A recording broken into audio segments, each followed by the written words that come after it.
Welcome to Slowburn Stories, where quiet moments, shared glances, and soft words become something more. If you're here for something cozy, comforting, and romantic to fall asleep to, you're in the right place. Tonight's story is called A Sleepy Commute to Something More Gentle, dreamy romance about routine, connection, and what can happen when two people stop being strangers on a train. So before we begin, take a moment to settle in. Let the day fall away behind you. Whether you're curled under a blanket, listening with your eyes already closed, or just winding down, you're safe here. And if you enjoy this story, don't forget to like, subscribe, and leave a comment to tell us where you're tuning in from. We love hearing from you. You help keep this little corner of calm alive. Now, take a deep breath, let it out slowly, and let your mind submerge in this story. You always take the 7:15. It's not the fastest train or the cleanest. It hums and hisses and sometimes wheezes to life like it's too tired for another day, but it's yours. Your morning begins with it, like a lullaby played in reverse, waking you gently instead of putting you to sleep. You don't think about much as you walk to the station, just the slap of your shoes on damp pavement, the warmth of your coffee cup in one hand, and the low chorus of city birds singing their gray dawn songs. The sky is still bruised with early morning light, cloudy, a little reluctant, like it too would rather stay under the covers. You know the faces you pass on your way, the woman who always locks her bike by the lamp post, the man with the mustard scarf who never looks up from his phone, even the sleepy golden retriever outside the cafe blinking slowly, paws tucked under his belly like he's guarding the doorway to some sacred place where cinnamon rolls and morning newspapers live. The station is quiet today, the way it always is before the city properly wakes up. You tap your card on the turnstile and descend the stairs, each one clinking under your step like piano keys. A few familiar strangers wait on the platform, spaced out like notes in a song you've come to memorize. You stand in your usual spot, third pillar from the end, just where the middle carriage doors will open. The train arrives on time, a small victory. You step on and claim your regular seat, the one with the window that doesn't fog up quite as much as the others. Your coat presses softly against the vinyl bench, still cool from the night. You take a sip of your coffee, lukewarm already, but you don't mind. You're not alone in your ritual. He's there again. Same seat as always, just across the aisle and a little ahead. Dark jacket, scuffed boots, a canvas satchel resting beside him like an old companion. He reads the same dog-eared paperback every morning. Or maybe it's a different one each time. You've never looked closely enough to know. You wouldn't want to be obvious, but still, you notice. You always notice. His brow is furrowed just slightly as he reads, eyes tracing each line with soft focus. His hair is still damp from the shower, curling slightly at the ends. There's something about the way he sits, anchored but easy, like someone who isn't rushing anywhere, even if the train is. He never fidgets, never checks his phone, never looks anxious or bored. It's comforting, his presence, like part of the furniture, in the nicest way. You've never spoken, not even a nod, but something unspoken has settled between you two, hasn't it? A quiet acknowledgement. You're both creatures of habit, of still mornings, of shared silence. Today, the train is fuller than usual. A school trip, maybe too many backpacks and too much chatter. You don't find your usual seat, so you end up opposite him instead, close enough that you can see the smudge of ink on his thumb, the faint shadow of stubble on his jaw, the way the collar of his shirt has folded slightly inward, unnoticed. You try not to look directly at him, but in the corner of your eye, you catch him glancing up, just briefly, not startled, not annoyed, just aware. You sip your coffee, pretend to be lost in your phone. You scroll past the headlines, the to-do lists, the weather report. Outside the window, the city slips past in soft focus brick buildings and old trees, cars waiting at sleepy intersections, fog hovering low over the grass like it hasn't made up its mind yet. The rocking of the train soothes something in you. You're not quite awake, not quite asleep. This half-dream state is your favorite part of the day. Here, nothing is expected of you, not yet. The world can wait. Just a little longer. He shifts in his seat. You hear the rustle of a page turning. You glance up just as he looks away. A flicker of something caught and released. There's no smile, not yet, but the air feels different. You wonder what he does, where he goes after this, whether he's always heading to the same place like you, whether his mornings are always quiet, or if they sometimes unravel into chaos like yours occasionally do. You imagine him in an apartment with tall windows and messy shelves, maybe a cat, or a typewriter, or a record player that crackles out jazz while the kettle hisses in the background.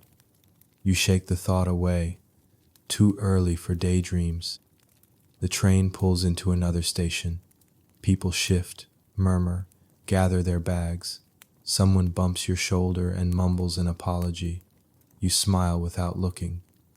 The train exhales again and moves on. He closes his book, runs a hand through his hair, and for the first time, he glances at you, not a quick flicker, but a moment, a pause. His eyes meet yours, and he holds it just long enough for it to mean something. You feel your heart lift, just slightly, not much, just enough to notice.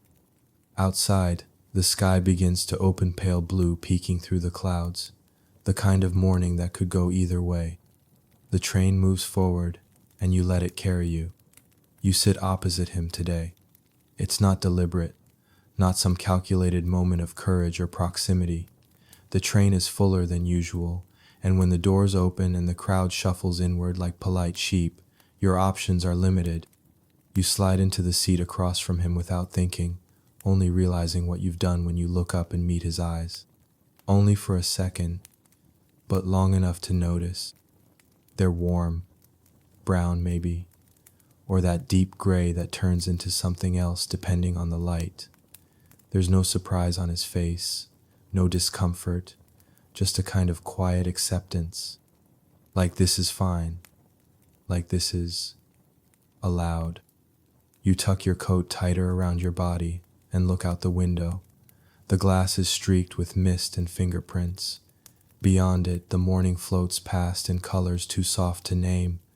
Pale green trees, mottled brick, the sudden gleam of a puddle catching light. You cradle your coffee cup in both hands and let your shoulders sink into the rhythm of the train.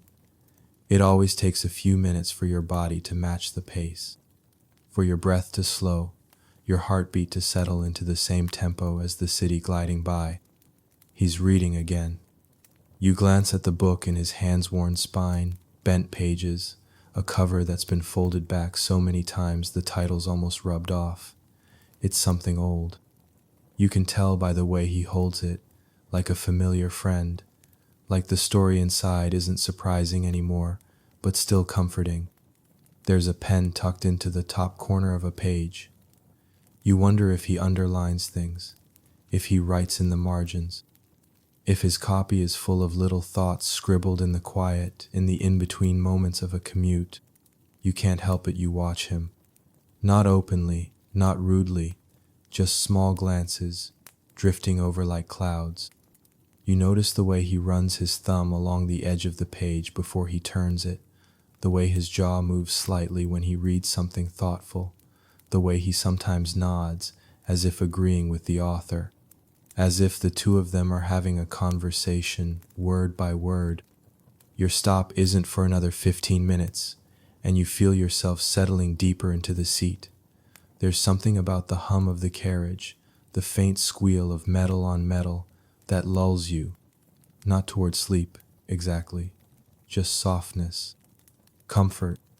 You close your eyes for a moment, let the sway of the train rock you, let the warmth of your coffee and the scent of damp coats and morning perfume wrap around you like a blanket. You think about how often you've seen him, how many mornings, dozens probably, maybe more. He's always been there, just a quiet part of the backdrop. But now, sitting here, across from him, you wonder what it would sound like if he spoke, what his laugh would feel like in the space between your shoulders and your spine. You open your eyes again and glance up, and he's looking at you. Not in a bold way, not in the way men sometimes look when they're trying to get your attention. His expression is soft, curious maybe, like he's been wondering too. He blinks once and smiles. It's a small thing, barely there, but genuine, and it reaches his eyes. You feel the warmth bloom in your cheeks before you can stop it, a flush of something unexpected. You drop your gaze quickly and take a long sip of coffee. It's bitter and a little burnt, but it gives you something to do. He clears his throat, not loudly, just enough that you hear it. And then, quietly, so quietly you almost think you imagined Ith speaks. The heating in this carriage never works, does it? You glance up. He's not looking directly at you. He's looking past you, out the window. But there's the faintest smile on his lips, and you realize the words were meant for you. You blink, a breath catches in your chest. Then you answer, your voice a little rough from disuse. Only in the summer, then it's like sitting in a toaster. He laughs, a soft, warm sound. You didn't expect how much you'd like it. He nods. Toaster, that's a good word for it. And then, silence again. But not the awkward kind, the kind that feels like the train sighing in satisfaction, like a conversation can happen here or not, and both are fine. You glance at him again. There's a quietness to him, not shyness exactly, just stillness, like he's one of those people who doesn't need to fill the space around them with noise, like silence is something he's comfortable in, maybe even prefers.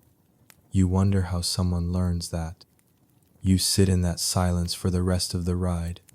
Every so often your eyes meet, not on purpose, just gentle collisions, like pebbles skipping across water.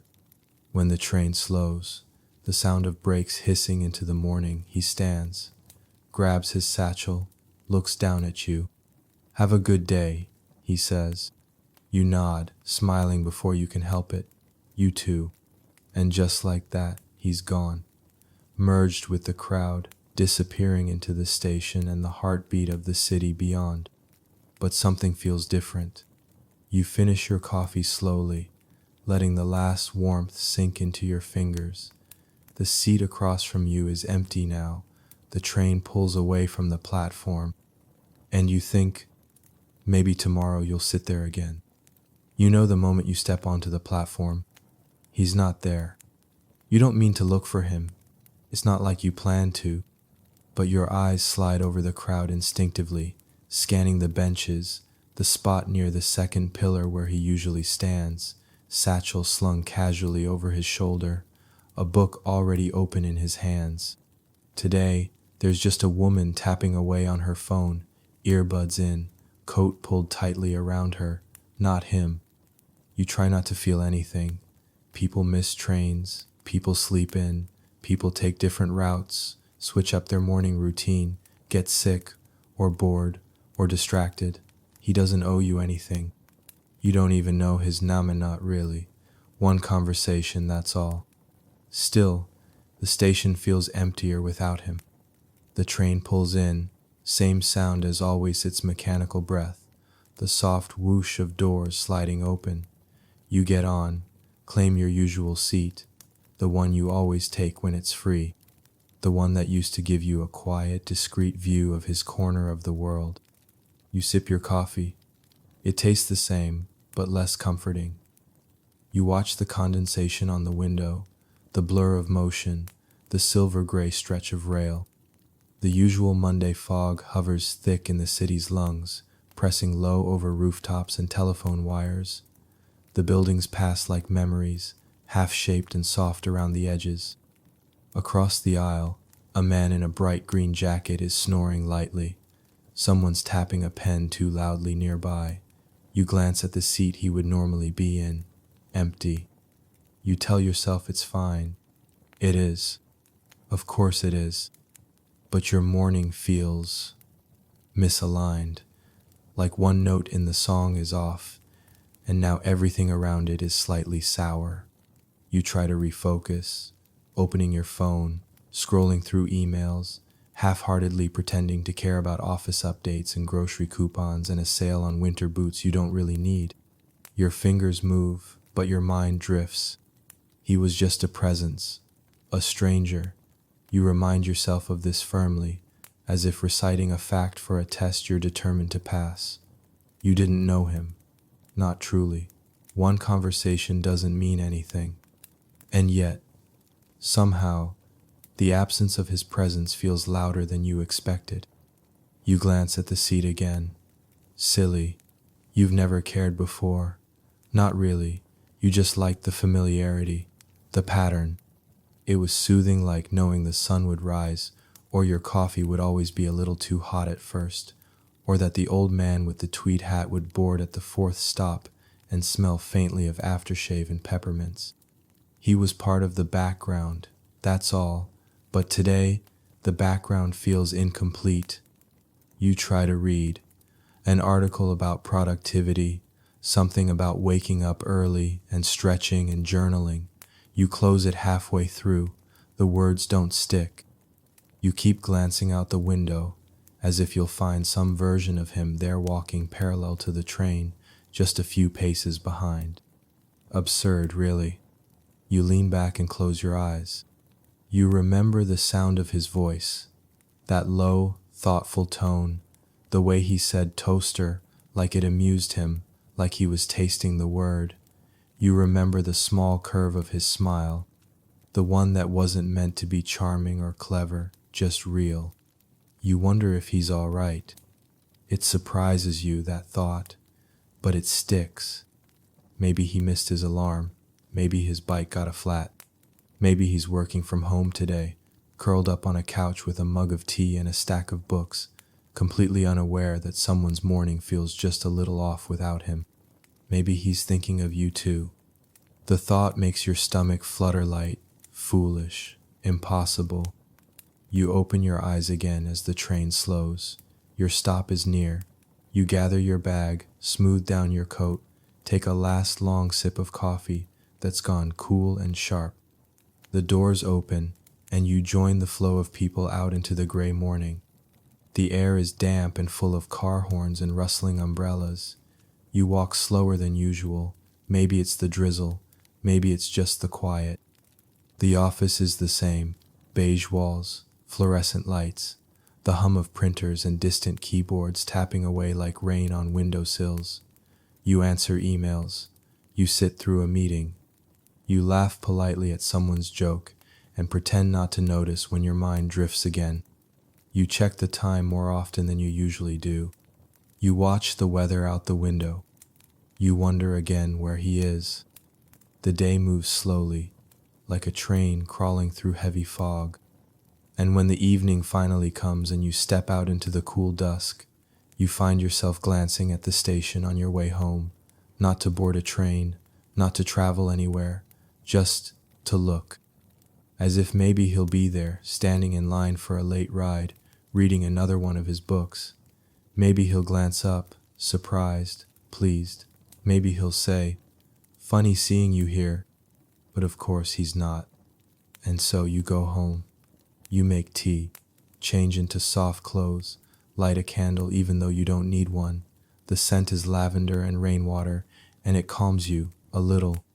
You curl up on the couch with a blanket and try to read, but your mind keeps wandering to that moment on the train, to his voice, to the way he looked when he smiled. You didn't expect to miss him, but you do. You think about how odd that is, how someone can become a part of your day without your permission, without your realizing it. You think maybe that's what connection is, not some grand declaration, not fireworks or fate or wild gestures. Maybe it's just this two people sitting across from each other on the same train every morning, quietly growing familiar in the spaces between words. Maybe that's enough to matter. Maybe that's how it begins. You don't expect to see him the next day. You tell yourself you're not looking, but of course you are. The moment you reach the platform, your eyes dart automatically to his usual spot. You try to make it subtle, casual, as if you're just observing your surroundings, but your heartbeat quickens anyway. And then, he's there, just standing there, like nothing happened, as if he hadn't missed a single beat in the quiet symphony of your mornings. Satchel at his feet, book in his hands, shoulders relaxed, the same dark coat, the same quiet presence that fits into the landscape like he was born there. And just like that, everything inside you exhales. You feel it, the invisible tension that had wrapped around your chest yesterday, unwinding without a sound. You take a deep breath, feel the city settle back into its familiar rhythm, like a song you'd forgotten the words to until someone hummed the tune. He hasn't seen you yet. His head is down, eyes scanning the page, thumb poised at the corner like always, ready to turn it. You hesitate. Your feet stall near the edge of the platform, as if caught in the space between approaching and staying back. You could just wait for the train, stay in your spot, let things return to normal, safe, predictable. But something small and soft inside you, something shaped like curiosity, maybe even hope, nudges you forward. You take a step toward him. He looks up, and the smile that blooms across his face is slow, surprised, and unmistakably real. "You're back," you say, before you can stop yourself. His eyebrows lift a little. "I could say the same." You smile. It's impossible not to. "I thought maybe you'd abandon the 7:15 for good." He shakes his head. "Never. I'm far too attached to its miserable charm." You laugh, and it comes out more easily than you expect. He shifts, gestures toward the spot beside him on the bench. "Care to join me?" And just like that, a new shape is carved into your routine. You sit beside him. The train arrives and you board together. You don't even pretend to take your usual seat. You sit across from each other again. Closer this time. The carriage is quieter today, no school trips, no loud commuters. Just a gentle hum of people and the soft rustle of pages and jackets and the occasional yawn. He looks different somehow, not in a drastic way. Still the same tousled hair, the same thoughtful expression, but there's a softness now, a warmth behind his eyes that wasn't quite there before. Or maybe it was, and you just hadn't been close enough to see it. He watches you for a moment, then tucks his book into his bag. "I missed the train yesterday," he says. "I noticed." A pause. Not awkward, just space. "I mean, I actually missed it," he continues. "Woke up late, spilled tea down my shirt, got to the station just in time to watch the doors close." You imagine it easily. Him running, coat flapping, tea-stained and flustered. The image makes you smile. "That sounds tragic." It was. I had to take the 7:40. Completely different crowd. Noisy. Someone brought a violin. "A violin?" He nods solemnly. "Started playing midway through the tunnel. I think it was supposed to be Mozart, but it felt more like a nervous breakdown in C minor." You laugh again, and it warms the air between you. He looks pleased, like your laughter is something he earned and wasn't quite sure he would. You glance out the window. The city moves by slowly, golden light beginning to pierce the mist, turning rooftops and tree branches into soft silhouettes. Everything feels a little more vivid today, like the saturation's been turned up just enough. When you turn back, he's still watching you. "I missed our train," he says quietly. The words land gently but deliberately. You feel them settle somewhere in your chest. You could make a joke, brush it off, say something about toasters again, but instead you meet his eyes and say, just as quietly, "I did too." You ride in silence for a while after that, but it's not the kind of silence that begs to be broken. It's full, comfortable, like the space between chords in a song you know by heart. You glance down and notice something, his hand, resting on his knee, relaxed. His fingers are ink-stained today, more than usual, a blot on the side of his thumb, a smudge near the knuckle. You wonder if he's left-handed. You're always reading, you say eventually. He nods. Part of the job, I guess. Oh? I work at a publishing house. Small one. We mostly handle poetry, niche stuff, passion projects, you know. You nod, even though you're not sure you do. It sounds lovely, a little romantic. The kind of job someone has in a movie, in the quieter, more beautiful parts of the city where windows always have flowers and the coffee is always too strong. That sounds nice. It can be. A little chaotic sometimes. A lot of people who think their writing is the next great revolution. Most of it's unreadable, but now and then, he shrugs, smiling. You find something beautiful. You like the way he says it, like beauty is something worth waiting for, like it's worth sifting through 100 pages of nonsense just to catch a glimpse of something true. You? He asks. What do you do? You hesitate. Not because it's a secret, but because your job feels so ordinary in comparison. Spreadsheets and meetings, office birthdays and stale cupcakes. Nothing as poetic. I work in operations at a marketing firm, mostly logistics, scheduling, planning, making sure no one forgets their own deadlines. He nods. That sounds important. You laugh softly. It's mostly just colored spreadsheets and polite emails. But someone has to do it, he says, and I bet you're really good at it. You blink. It's such a simple thing to say, but something about the way he says it without teasing, without disbelief makes your throat tighten just a little. You look down at your coffee cup. I try to be. I can tell. The train slows again. Another stop. The usual shuffle of shoes and coats and sleepy passengers. You both stay seated. He leans back, watching the world through the window. Funny, isn't it? He says. You can ride the same train for months and never speak to anyone. Then suddenly, one conversation and everything feels different. You nod. I know exactly what you mean. He turns to you, and the corner of his mouth lifts. Not a full smile, just the beginning of one, the kind you grow into. Let's not go back to ignoring each other. You feel something settle in your chest again, soft and steady. I'd like that, you say. The rest of the ride passes in a quiet so full it feels like music. When the train pulls into the last station and you both rise, there's no question about walking together. It just happens, like it's always been meant to. You match his pace. Neither of you rushes. The city rises around you louder, brighter, busier, but you stay in your own little pocket of quiet. At the end of the platform, just before you part ways, he turns to you. Same time tomorrow? You nod. I'll be there. He watches you for a second longer, then smiles. Good.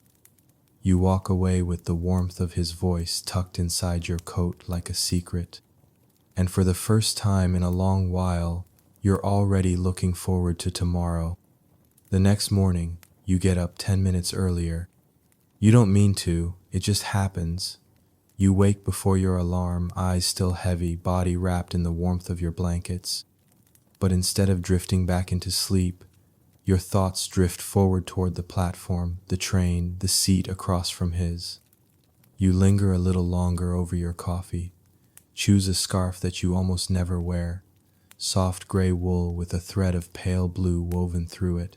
It doesn't match your coat exactly, but it feels right somehow. The walk to the station is the same, and not the same. The same puddles dot the sidewalk, the same crow caws from the top of the same lamppost, but you feel different.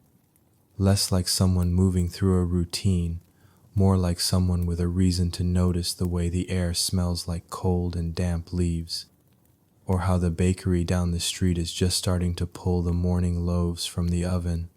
You wonder if he'll be there early too. He is. He's sitting on the same bench as yesterday, legs crossed, book balanced lightly in one hand.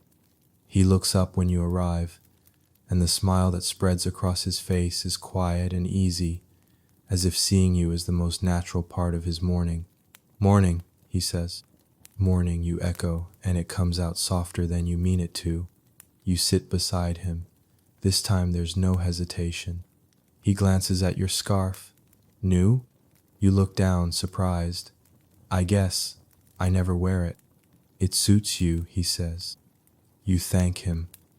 Try not to fidget with the ends of it. The train arrives with its usual sigh and clatter, and you board together.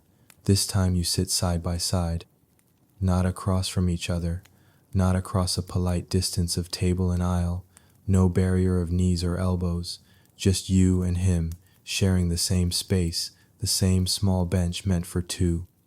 You feel the warmth of his shoulder through the fabric of your coat. It's subtle, a faint brush when the train lurches forward, but you notice it. You're aware of him in a way you weren't before, the shape of his presence, the quiet steadiness of his breathing, the way his knee almost but not quite touches yours. He opens his book, then closes it again after a moment. I'm not really in the mood to read today, he says. No violinist this time? He laughs. No, just a very determined harmonica player. You smile. What is it about the 7:15 lately? Maybe we've entered some kind of musical alternate reality. You laugh again quietly, and the two of you fall into that now familiar rhythm-like conversation, soft observations, easy pauses. He tells you about the manuscript he's reading, a poetry collection by a woman who writes about rivers as if they're alive.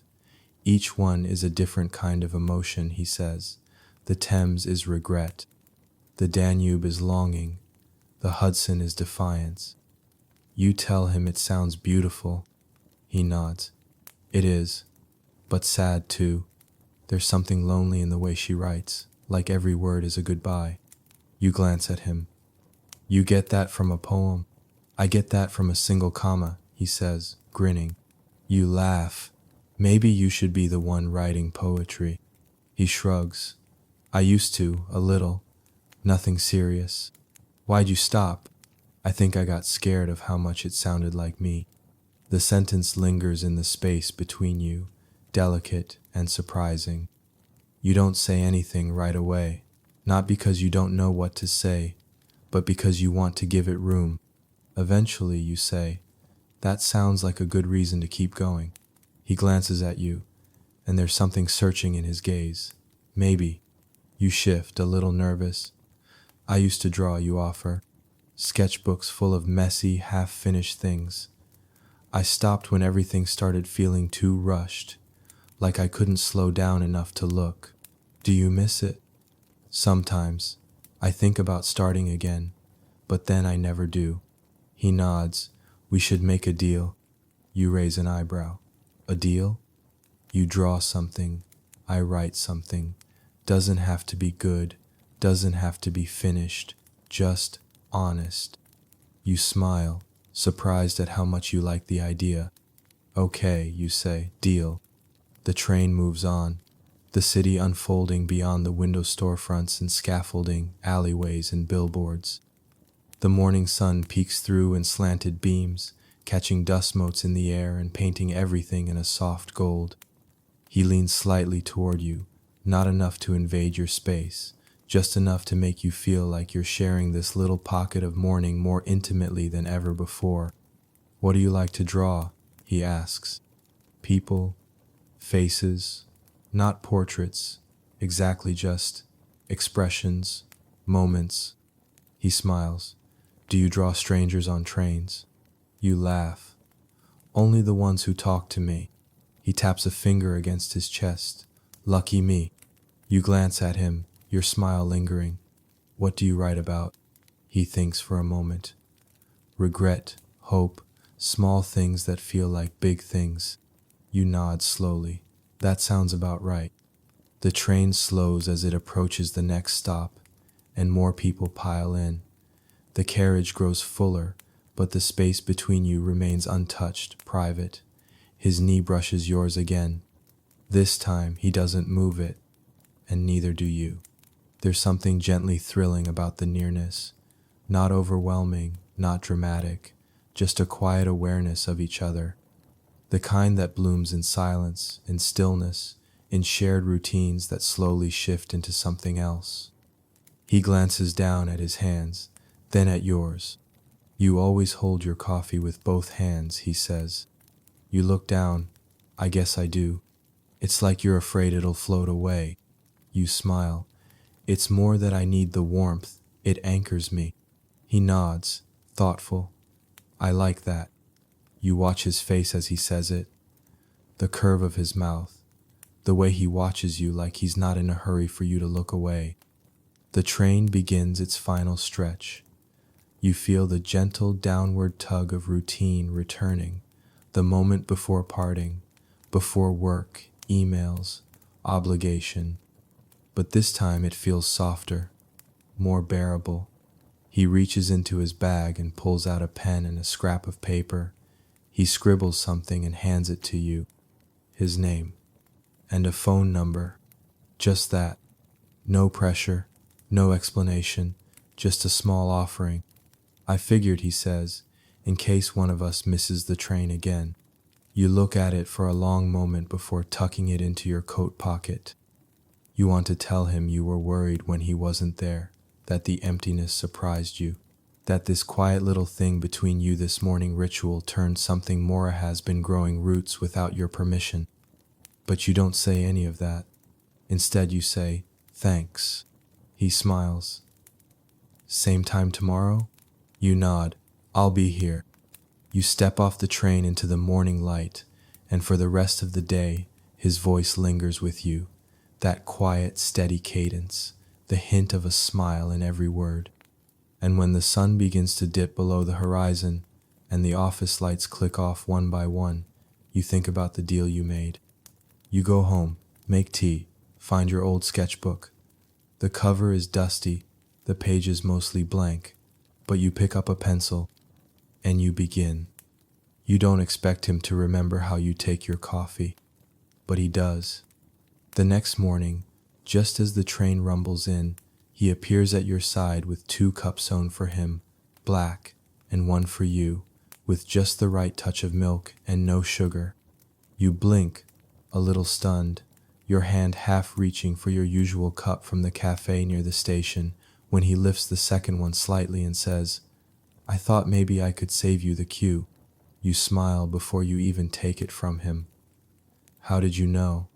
You told me last week when you said your coffee always gets too cold before your stop, something about the perfect balance being lost if the milk's too cold. You stare at him. You remember that? He shrugs. It seemed important. You take the cup. It's warm, comforting, like a shared secret in your palm. The train doors open, and you board together, sliding into your usual seat by the window, close enough for your knees to touch. Neither of you pretends not to notice anymore.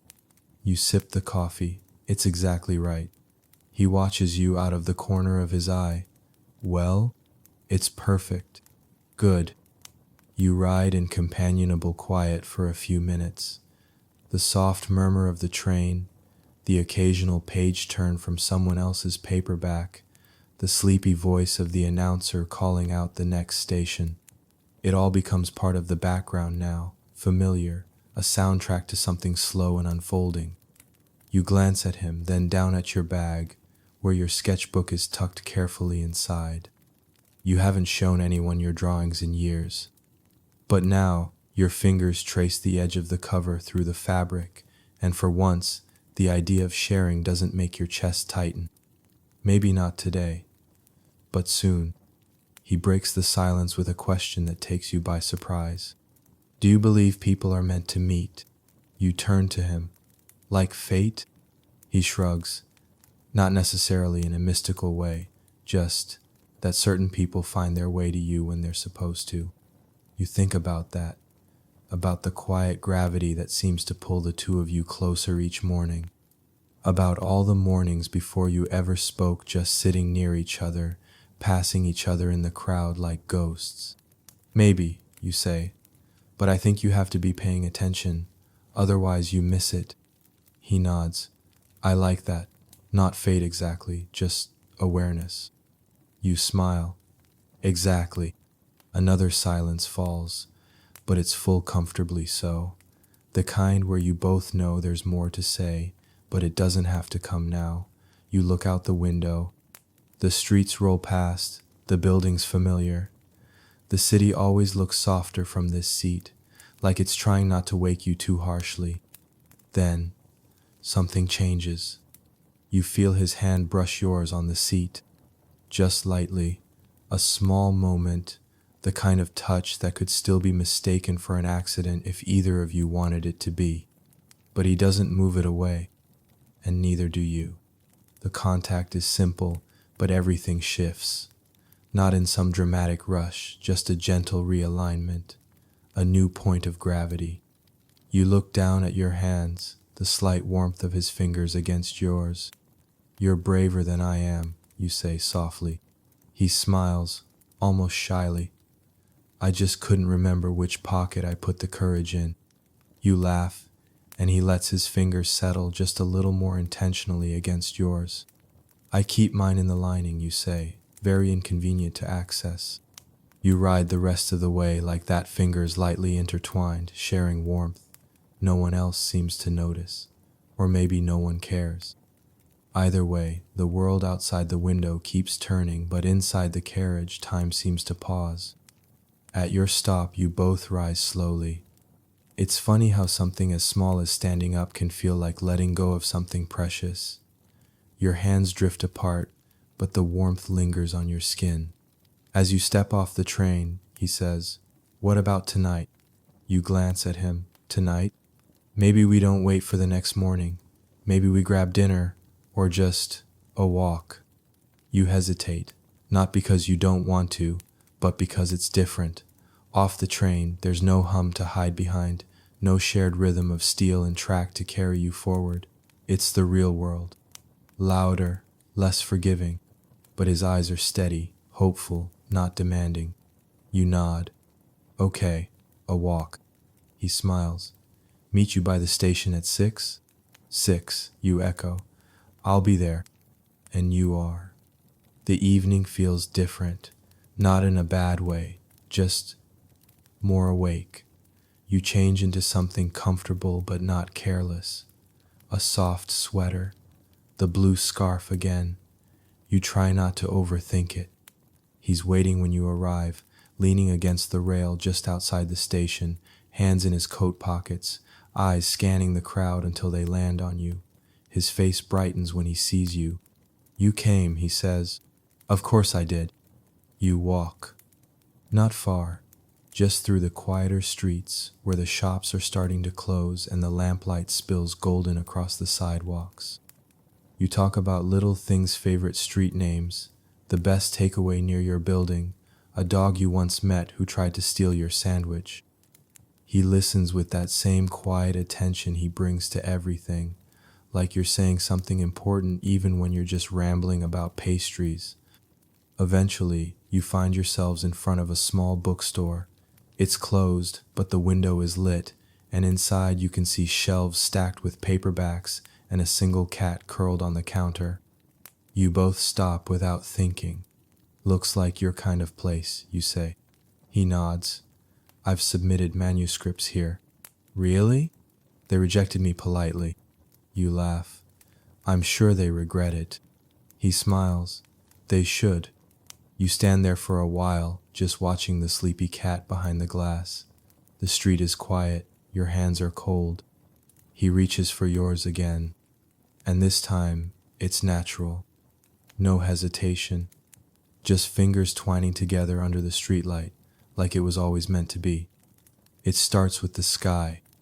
Not the dramatic thunderclap kind of sky, just gray, low, heavy, in that quiet way that suggests it's been building all night, waiting for the right moment to let go. You check the forecast as you lace up your boots. Light showers, it says, as if the sky intends to cry politely. You tuck your scarf a little higher, grab your umbrella from the corner where it always leans, and head out the door. The rain begins halfway to the station. A soft mist at first, just enough to blur your glasses, to dampen your hair at the edges. By the time you reach the underpass, it's a steady drizzle. Not cold exactly, but persistent.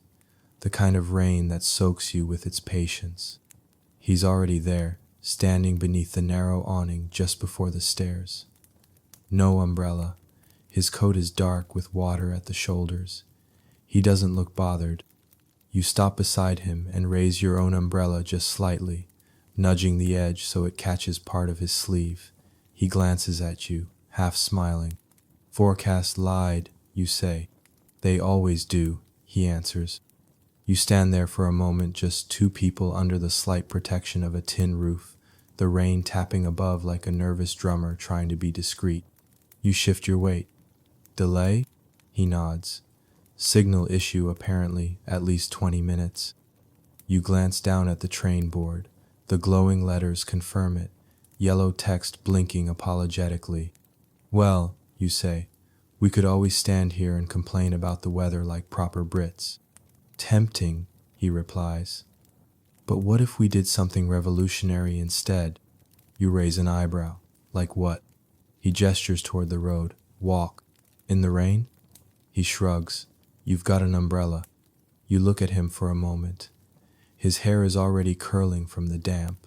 His expression is hopeful, with a trace of amusement. A challenge, maybe. You pause for half a heartbeat, then tilt the umbrella toward him more fully. All right, you say, let's walk. You don't even ask where you're going. It doesn't matter. You set off down the wet pavement, his shoulder brushing against yours as you attempt to keep both of you dry. The umbrella tilts precariously between you, and you find yourselves laughing every few seconds as you dodge puddles, adjust your steps, bump into one another lightly. It's not graceful, but it's warm. The streets are quieter than usual, early enough that most people haven't yet left their houses. The city feels almost private, like it belongs to just the two of you for a little while. You pass the bakery, still closed, its windows fogged from the inside. A cat sits in the display window, blinking slowly as it watches the rain. Do you ever feel like the world is gentler in the rain? He asks. You nod. It softens the edges. He smiles at that. Exactly. You talk about the rain, how it smells different in summer, how it sounds against a skylight, how some people hate it and some people need it. I used to think rain was lonely, you say, but maybe it's just quiet. He glances at you. You don't strike me as someone afraid of quiet. You think about that for a second. I used to be. He doesn't press, just waits. Lets the silence hold the space open until you choose to fill it. I had a year, you say finally, where everything went wrong. Job, family, health. It was like I'd built a house out of twigs, and one by one the winds came. He doesn't speak, but he looks at you, really looks at you, and in that gaze you find no pity, only understanding. After that, you continue, I craved noise. I didn't want to be alone with myself. Podcasts, TV, music, always something on, even when I was asleep. And now, you say, I like the quiet. It lets me notice things. Like the rain, he says. You smile. Like you. He stops walking. Not dramatically, just enough to turn toward you fully. His hair is damp now, curling at the temples, and the collar of his coat is starting to wilt, but his eyes are bright. You stop too, umbrella hovering between you, not quite covering either of you properly anymore. I've been wanting to kiss you since last Thursday, he says softly.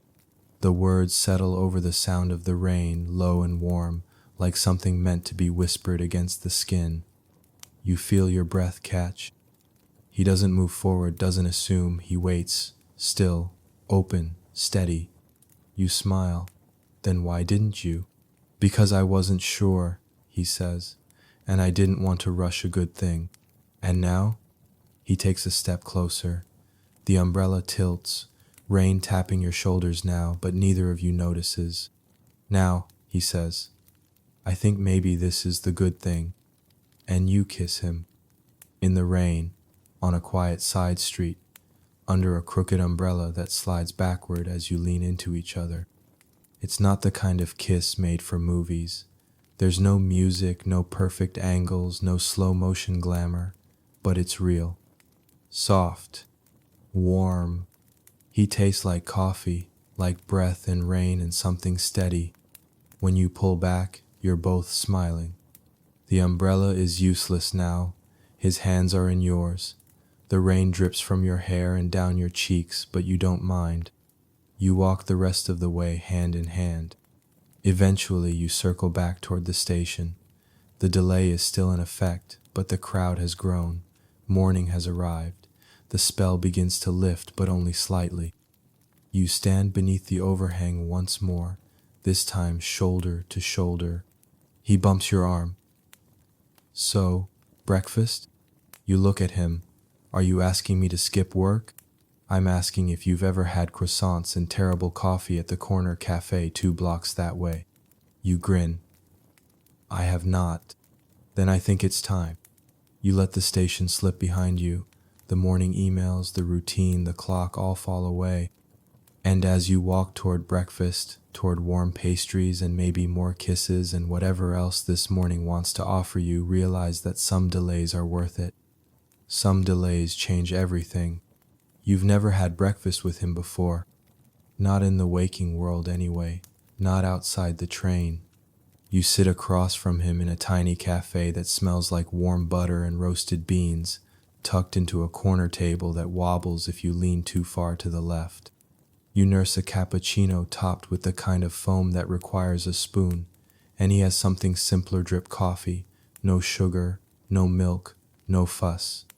He tears pieces of a croissant and dips them slowly into his cup. This is the real world, he says, gesturing loosely around the cafe. It's weird. You glance at him. It's just breakfast. He smiles. Yes, but it's not the train. And he's right. Here, you see each other in daylight, in full color, not washed in the muted grays of early mornings, not caught in the quiet hush of train car light and fogged windows. The cafe is bright. He squints slightly as he looks out the window, the pale light catching in his lashes. His hair is still damp from the walk, curling slightly at the ends, and there's a smear of ink on the side of his thumb from something he must have scribbled earlier. You find yourself studying him, like you're trying to relearn a language you've already memorized phonetically. His laugh is louder here, his posture more relaxed, his gestures bigger. There's a looseness to him that feels unfamiliar and charming, like seeing someone step from a photograph and into motion. You're different off the train, you say. So are you. Good, different? The best kind. You smile and take another sip of your cappuccino. The milk has gone lukewarm, but you don't care. Outside, the rain has slowed to a mist. Pedestrians pass with umbrellas tucked under their arms. The city is fully awake now, and you're both technically meant to be somewhere else. But neither of you says anything about work. He picks up a second croissant, this one with chocolate peeking out of its golden shell, and breaks it in half. He hands one piece to you without speaking. It's still warm. You accept it and say, "We've never really talked about anything normal, have we?" He tilts his head. Define normal. Like, I don't know, favorite films, siblings, whether or not you believe in ghosts. Very important breakfast topics, he says, grinning. You're dodging. All right. He leans back slightly. I have one younger sister. She lives in Cornwall and raises chickens. Seriously? Very seriously. She knits little jackets for them in the winter. She calls it ethical sweater farming. You snort into your coffee. That's incredible. He shrugs. It was either chickens or alpacas. The chickens were cheaper. You smile and rest your chin lightly in your hand. See? I didn't know any of that. He nods. And you? Only child. Unless you count my cat. I do. She has more personality than most people. Sleeps on top of my shoes so I can't leave in the morning. Has her own seat at the dinner table. Does she have opinions on breakfast dates? I imagine she'd be judging this one harshly from afar. Excellent, he says. I admire her standards.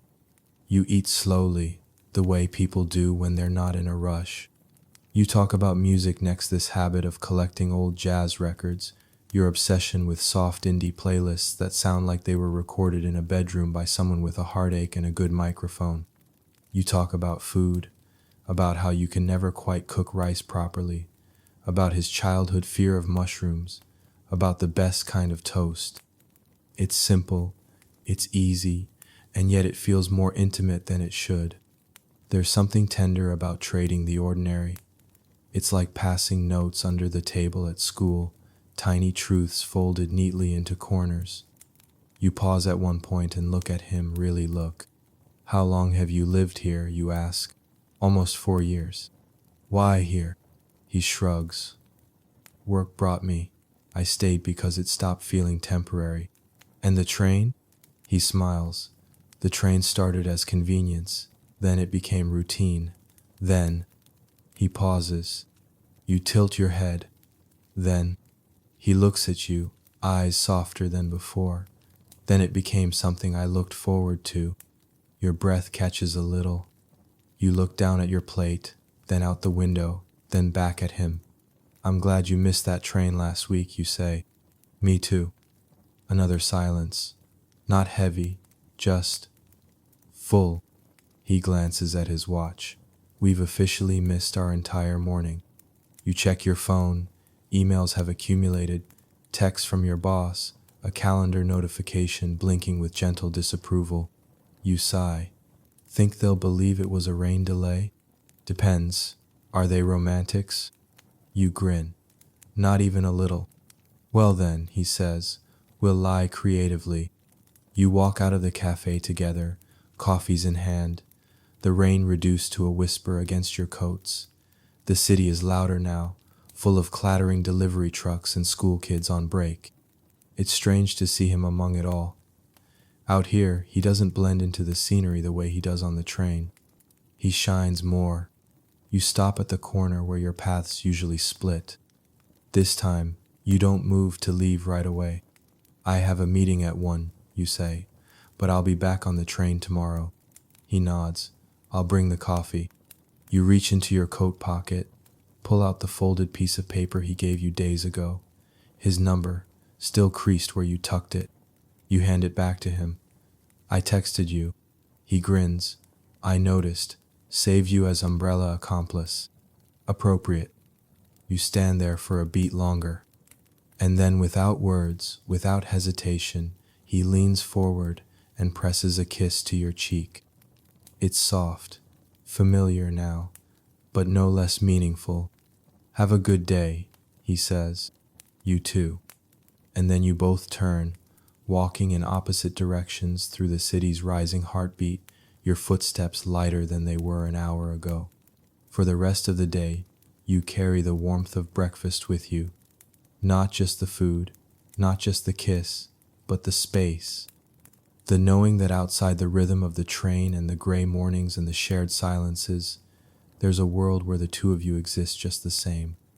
And you're starting to realize it's not just something nice. It's something real. You missed the train.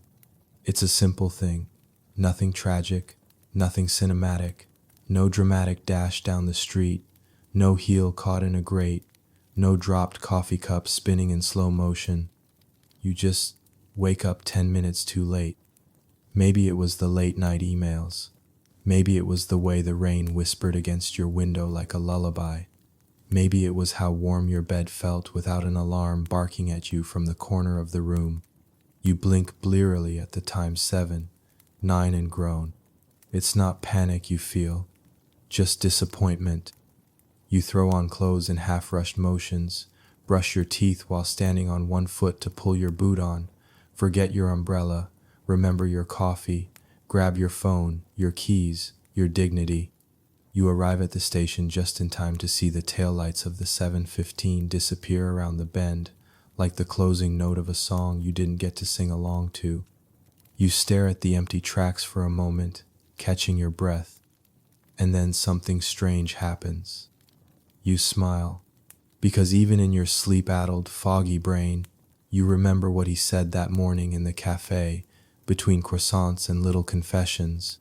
In case one of us misses the train, He gave you his number for this very moment. And you did text him that first day. You've exchanged a few more since.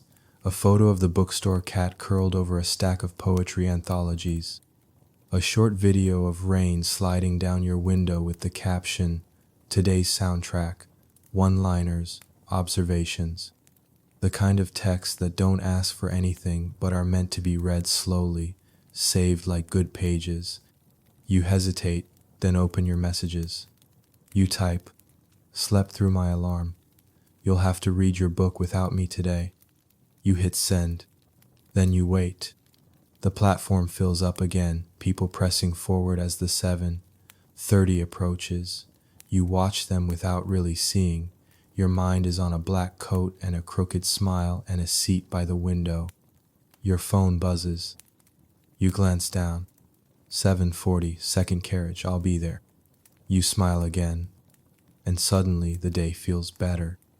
Not fixed, not perfect, just warmer. You pace yourself this time. No rushing. You grab a fresh coffee and even pick up two. One for you, one for him. You get his order right now, black. No fuss. The 7:40 arrives 5 minutes late. You board the second carriage, coffee cups balanced in your fingers. And there he is. He's standing, looking around the crowded car, and when his eyes land on you, his whole expression shifts, like you've just solved something for him. You walk toward him, dodging backpacks and elbows, and hold up the coffee like a peace offering. He smiles. You read my mind, or I read your texts. You both laugh. He gestures to two newly vacated seats. You slide in beside him, closer than usual, your arms brushing, his legs stretched slightly toward yours. He sips his coffee, then glances sideways at you. Rough morning? I blame my blanket. It's a known enabler. He nods sagely. Classic accomplice behavior. The train lurches forward. You sit in silence for a minute, just letting the rhythm pull you along. The hum of the tracks, the sway of the car, the quiet tap of your fingers against your coffee cup. He shifts slightly. It felt off without you this morning. You glance at him. He's not joking. His face is soft, his tone casual, but the honesty is there, resting gently between the words. You don't answer right away. You just let yourself feel it. It felt off for me too, you say eventually, even before I realized I'd missed it.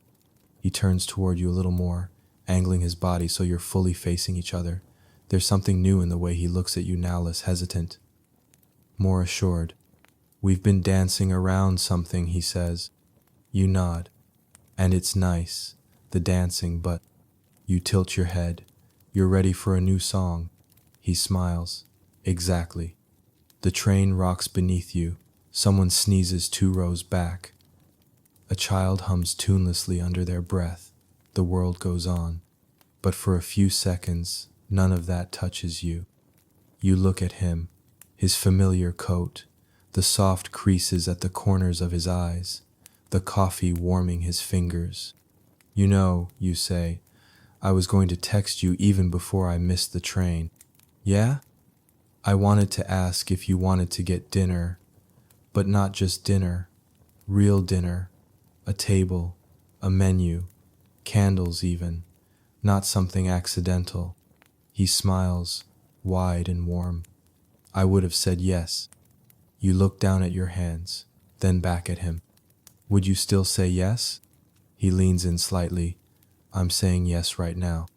You feel your cheeks heat, the good kind of warmth, the kind that isn't just from coffee or crowded train cars, the kind that's named something quieter, something softer. You ride the rest of the way tucked into each other's presence, your conversation dipping in and out of everyday things, schedules, favorite desserts, who folds their laundry and who lives out of the basket. At the final stop, you both stand but don't move right away. The crowd parts around you like a stream moving past 2 rooted stones. He glances at your phone. Text me tonight? You nod. Of course. And tomorrow? You smile. Every tomorrow. His fingers graze yours again, just a brush, a promise. And then you go. You move through the day with the softest kind of ache in your chest, like a song you're only just learning the lyrics to but already love. You don't know where this is going, but it feels like the start of something, not just a story, but your story. You get home that night with your coat still damp at the hem and the quiet sense that something is shifting. It's not dramatic, not like falling, not like fireworks or thunder. It's more like the slow unfurling of something you've been holding in your hands for weeks, months, maybe longer. Something delicate, quietly breathing beneath your fingers, patient and persistent. Something real. You put your keys down in the same bowl by the door, kick your shoes off, let your scarf fall in a loop on the back of the chair. You leave the lights low. The cat weaves around your ankles, complaining in her usual sleepy voice, and you pick her up absent-mindedly, pressing your face to the soft warmth of her fur. She smells like the house, safe, familiar, but your thoughts are still on him. Not just the way he looked on the train, though you can still see it, the soft curl of his smile, the flick of his eyes when he leaned a little closer, not just the warmth of his hand brushing yours. It's everything else too. The knowing, the shared quiet, the comfort of the routine, and now the thrill of stepping outside it. You heat up soup you don't really want, scroll past 3 different shows on your watch list, and give up halfway through a 4th. You check your phone more than once, even though you told yourself you wouldn't. And then, at 8:22, your phone buzzes. You sit up a little straighter. Him, still thinking about the blanket that betrayed you this morning. Want to help me forgive it over dinner tomorrow night? You grin, your thumb hovering over the screen. You type back. You, me, and my treacherous blanket. That's quite the love triangle. Him, I'm willing to risk it. 7 p.m. I'll make a reservation. I promise no violinists. You type, only if there's bread. I draw the line at romance without carbohydrates. Him, consider it a baguette-based courtship. You laugh, out loud, the kind of laugh that's hard to fake even for yourself. And just like that, the dinner is set. You go to bed with a warm knot of anticipation curled in your stomach. It's not nerves exactly. It's something gentler, quieter. You know him now, his voice, his rhythm, the soft pause before he smiles. This isn't a blind date. This is a continuation, a deepening. Still, when you wake the next morning, your hands shake a little as you do your eyeliner. You take your time dressing, not because you want to impress him though. If you're honest, maybe that's part of it, but because you want to feel like the version of yourself he sees. That quiet, calm version, the one who laughs about blankets and forgets the world when his hand finds yours. The train is on time. You board together. No coffee this time, just the two of you, seated closer than usual, your shoulders touching all the way to the city. He doesn't talk about dinner, neither do you, but it hangs in the space between your knees like a candle waiting to be lit. At your stop, he lingers at the doors with you, fingers brushing yours again, not quite holding, just enough to remind you both. I'll text you, he says. I'll answer, you reply. The day drifts forward slowly. Work is a blur. Meetings, emails, a phone call you don't really listen to. Your thoughts keep circling back to the evening, to the quiet hum of conversation, the way your name will sound when he says it across a table with soft lighting and a wine list neither of you knows how to navigate. At 6:37, you stand in front of your closet, wondering if your shoes are too much or not enough. At 6:48, you reapply your lipstick. At 6:56, you're out the door, heart tapping lightly against your ribs like it's counting time. You arrive at the restaurant 2 minutes early. He's already there, waiting outside, hands tucked in his coat pockets, eyes scanning the street, and then they find you, and everything in his face lights up. I was hoping you'd beat me here, he says. You smile. You're only saying that to seem mysterious. Is it working? You pretend to consider. A little. He opens the door for you, and you step into warmth and candlelight. The restaurant is small, charming, the kind of place with handwritten specials and slightly mismatched silverware. A table near the back is already set for two. He pulls out your chair. The gesture is old-fashioned, sweet, unexpected. And for the first time, you're not surrounded by strangers. No train conductor, no early morning commuters, just him and you, and the quiet possibility of everything this could become. Dinner is easy. It's filled with laughter and thoughtful pauses, with bread baskets and shared bites, stories you didn't know you'd remember to tell until they were halfway out of your mouth.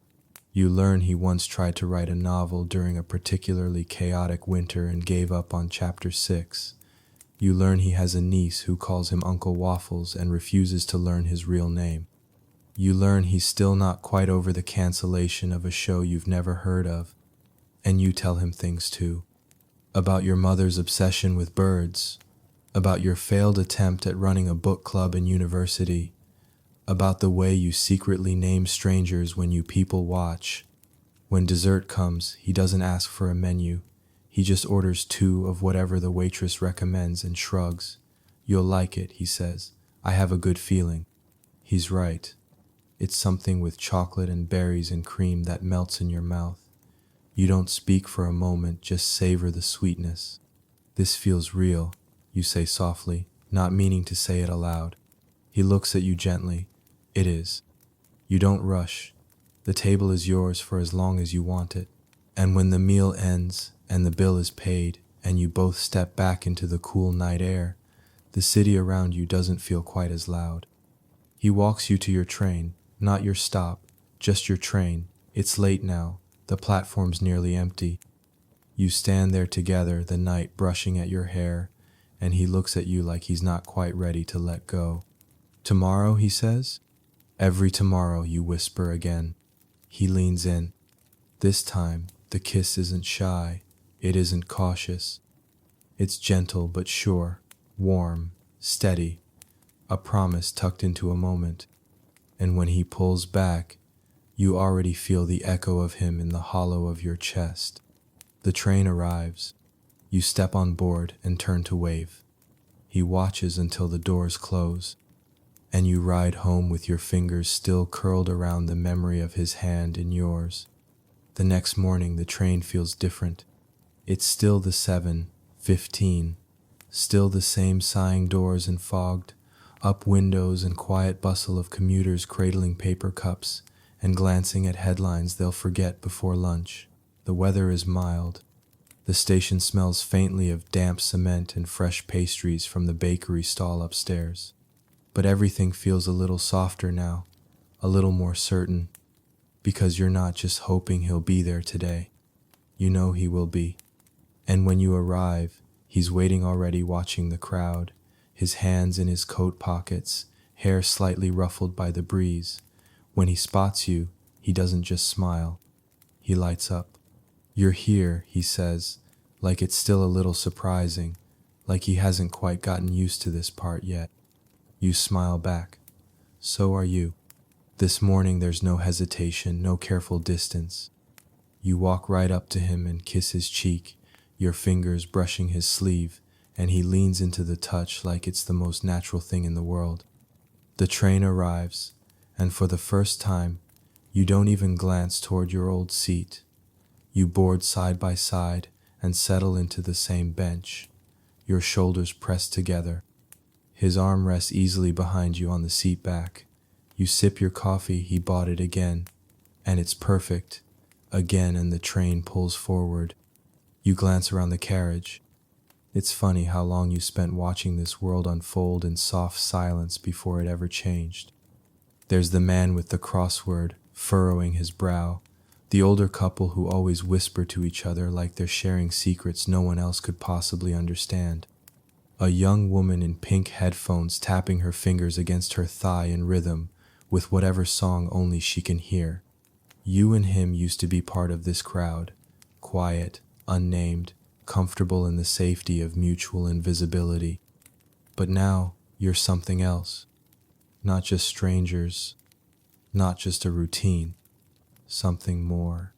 You lean your head against his shoulder, and he shifts just slightly to make more room for you. His cheek brushes your hair. You close your eyes for a moment. The world feels smaller in the best way, like the space between you is enough, like the train, the city, the noise, all of it could disappear, and you'd still be held by this moment. He speaks softly. I was worried. You tilt your head to look at him. When? The first time we talked. I thought maybe it would change something, break the spell. You smile. It did change something. He nods. Yeah, but in the best way. You sit in silence again, the good kind, the kind that wraps around two people who've said just enough. His hand slips into yours, palm warm, fingers long and gentle. You hold on. He turns slightly toward you, his voice low. Did I tell you what I did with the deal? What deal? Our creative one. You sketch, I write. Oh, you say, smiling. No, you didn't. I wrote something. You did? He pulls a folded piece of paper from his coat pocket and hands it to you. You hesitate for a second, then unfold it carefully. It's not long, just a few lines, written in neat looping script. A poem maybe, or a letter, or something in between. I used to ride the train alone, counting strangers like hours. You were the first one I wanted to stay. And suddenly, time had a face. You read it again, slower the second time. He watches you, not rushing. You fold the paper back up and tuck it into your bag with a care you usually reserve for old photos or postcards you can't throw away. I want to draw you, you say, before thinking too much about it. He raises an eyebrow. Now? You laugh. Not here, but soon. Will you make me look mysterious and brooding? No, you say, but I'll get the nose right. He grins. The train slows at the next stop, but neither of you moves.